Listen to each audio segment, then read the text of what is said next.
హైదరాబాద్లోని సికింద్రాబాద్లో green health project పేరుతో శుభ్రపరచు కార్యక్రమాన్ని నిర్వహించారు. గ్రీన్ ఎర్త్ ప్రాజెక్ట్ అనేది పర్యావరణ పరిరక్షణ చర్య. ఇది వాతావరణం యొక్క మార్పు మరియు పర్యావరణ కాలుష్యంతో బాధపడుతున్నటువంటి భూమిని ఆరోగ్యకరమైన నివాసంగా మార్చుటకు పట్టణ ప్రాంతాలు, ఉద్యానవనాలు, నదులు మరియు అడవులను శుద్ధి చేస్తుంది.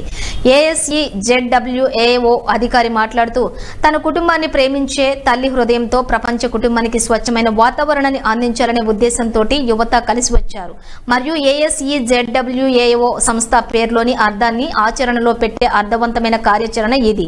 మనం ఒకే కుటుంబంగా మారి ప్రపంచాన్ని ఆది నుండి అంతం వరకు రక్షిద్దాం. Save the earth A to Z వరకు భూమిని రక్షించండి. మేము ఒక కుటుంబం. ఈ స్థలాన్ని సందర్శించిన డిప్యూటీ మేయర్ మోతే శ్రీలతారెడ్డి ఈ నగర ప్రాంతాన్ని శుభ్రపరచుటకు వచ్చినటువంటి యవనస్తులకు కృతజ్ఞతలు తెలుపుతూ వారిని ప్రోత్సహించారు. ఈ సంవత్సరం 60వ వార్షికోత్సవాన్ని జరుపుకుంటోంది. ఇప్పటి వరకు వారు ప్రపంచవ్యాప్తంగా విపత్తు ఉపశమనం, వాతావరణ మార్పుల ప్రతిస్పందన మరియు రక్తదానం వంటి 29,000 కంటే ఎక్కువ సామాజిక సహకార కార్యకలాపాలలో పాల్గొన్నారు.